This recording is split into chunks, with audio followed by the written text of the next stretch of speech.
मैं ऐसा क्यों? एक 35 साल का आदमी हाथ में थैली लेकर रेलवे स्टेशन के पास जा रहा था। उन्होंने थोड़े फटे पुराने कपड़े पहने हुए थे, पाँव में जूते अलग अलग थे और उदास चेहरे के साथ इधर उधर घूम रहा था।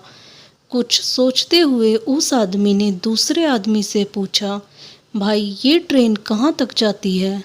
पहले तो वो आदमी उस आदमी की ओर देखता है और उससे ही पूछता है, तुम्हें जाना कहाँ है? लगता तो नहीं तुम्हें कहीं जाना होगा। यह कहते हुए वो आदमी हंस पड़ा। उस आदमी को हंसता देख पहला आदमी मायूसी स्वर से बोला, वो मैं आपको नहीं बता सकता। यह सुनकर दूसरा आदमी हंसते हुए बोला, तो फिर मैं भी तुम्हें नहीं बता सकता कि ट्रेन कहाँ जाती है। इतना बोलकर वो आदमी चला जाता है।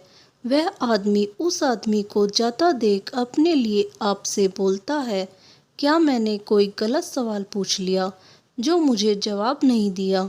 ऐसा सोचते हुए वो आदमी ट्रेन जहाँ आती है वहाँ खड़ा होकर सामने की ओर देखने लगता है। वे जहाँ पर खड़ा था उसके बाजू में एक बेंच थी जहाँ एक 65 साल के बूढ़े दादाजी बैठे थे।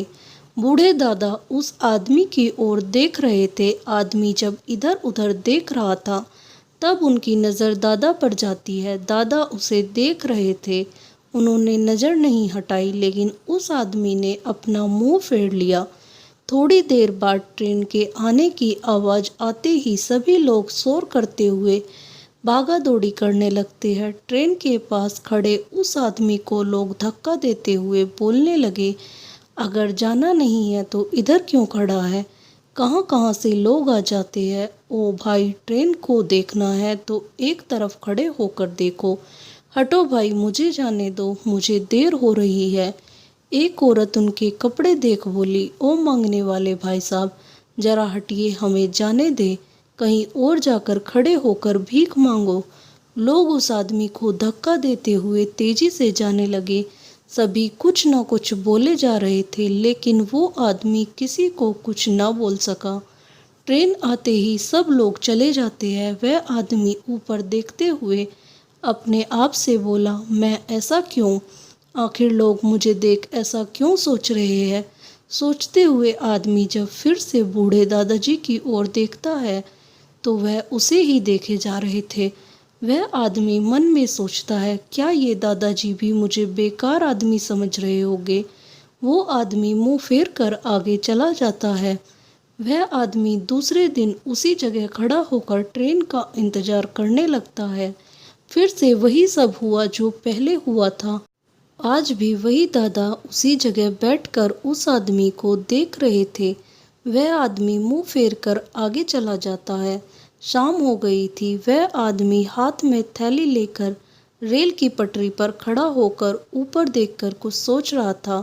वे बूढ़े दादा लकड़ी के सहारे धीरे धीरे चलते हुए सामने से आ रहे थे। ट्रेन आने की आवाज़ आती है, फिर भी वो आदमी रेल की पटरी पर खड़ा था। उनकी आंखों से आंसू बह रहे थे। ट्रेन दिखाई देते ही बूढ़े दादा ने उस आदमी का हाथ जोर से खींचा और उसे बाहर निकाला। यह देख वह आदमी एकदम से शॉक्ड हो गया।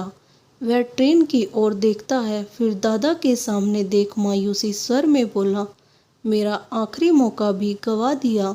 आपने मुझे क्यों बचाया? आज मैं शांति के रास्ते चला जाता। इतना बोलते हुए वह रोने लगा। दादा ने उसे एक बेंच पर बिठाया और पानी की बोतल देकर बोले, तुम आखिर मरना क्यों चाहते हो? तुम्हें कोई परेशानी है? आदमी बोला, दादाजी, जीने की भी कोई वजह नहीं है। आखिर मैं जीकर क्या करूँगा? मेरे जैसे लोग जीकर क्या करेंगे? रोते हुए वह रुक जाता है। दादाजी बोले, एक बात बताओ, तुम जीकर भी अपने आप को साबित नहीं कर पाए तो मरने के बाद क्या साबित करना चाहते हो? तुम किसे समझाने चले हो? वह आदमी बोला, हर कोई मुझे बेकार समझ रहा है। बचपन में अपने माता पिता को गवा दिया। चाचा चाची मुझे निकम्मा और कामचोर समझते थे। स्कूल में बच्चे मुझे कमज़ोर समझकर चिढ़ाते रहते थे। फिर बीवी बच्चों ने यह कहते हुए मुंह फेर लिया कि आपने हमारे लिए कुछ नहीं किया। उसे भी अब मेरी चिंता नहीं है। अब आखिरी रास्ता बचा है मरने का, फिर भी लोग मुझे ताने मारना नहीं छोड़ रहे। पता नहीं आखिर मैं ऐसा क्यों हूँ। दादा ने समझाते हुए बोला, तुम ऐसे इसलिए हो क्योंकि तुम ऐसा सोच रहे हो। मुझे देख लो, मैंने अपनी ज़िंदगी के 65 साल काट दिए, फिर भी जी रहा हूँ। मैं इसी रेलवे में नौकरी करता था। लोग मुझे भी ताने देते थे, फिर भी कभी ज़िंदगी से हार मानकर मरने के बारे में नहीं सोचा। और तुमने अभी से ही हार मान ली। क्या तुम्हें ऐसा लगता है सिर्फ तुम ही हो जिसके बारे में लोग ऐसा सोच रहे हैं? मैंने भी अपनी ज़िंदगी में ऐसे लोगों के ताने सुने हैं, लेकिन मैं उस पर ध्यान नहीं देता था। अगर मैं दूसरों के बारे में सोच सोचकर अपने आप को दोष देता तो शायद मैं भी अभी तक जिंदा ना होता। दादा कुछ सोचते हुए अटक जाते हैं। वह आदमी बोला, दादाजी, आपके अंदर दुनिया से लड़ने की ताकत थी, इसलिए आप जी रहे हैं, लेकिन मुझ में तो वो ताकत है ही नहीं।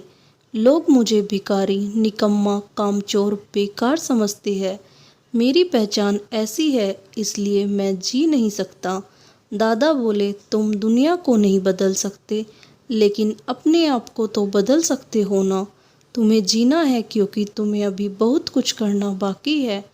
इस तरह हार मानकर तुम दुनिया से मुंह नहीं फेर सकते। पहले नहीं हुआ तो क्या हुआ, तुम्हारे पास अभी भी कुछ करने का मौका है। मैंने तुम्हें ऐसे ही नहीं बचाया। तुम्हारे अंदर कुछ कर दिखाने की चमक है, इसलिए तुम्हें तो सिर्फ काला ही दिखाई देता है। जाओ, अपने जीवन का नया रास्ता खोजो और एक नई पहचान बनाओ। अगर तुम कुछ करके दिखाओगे तो वही लोग तुम्हारी तारीफ करेंगे। तुम चाहो तो समय को बदल सकते हो, फिर से अपने परिवार के पास लौट सकते हो।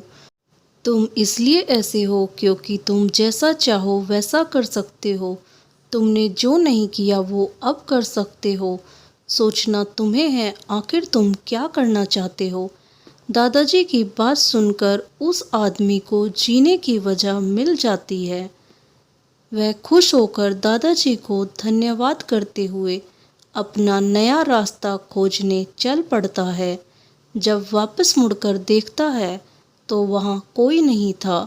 इसका मतलब शायद ईश्वर ही उसे समझाने आए थे।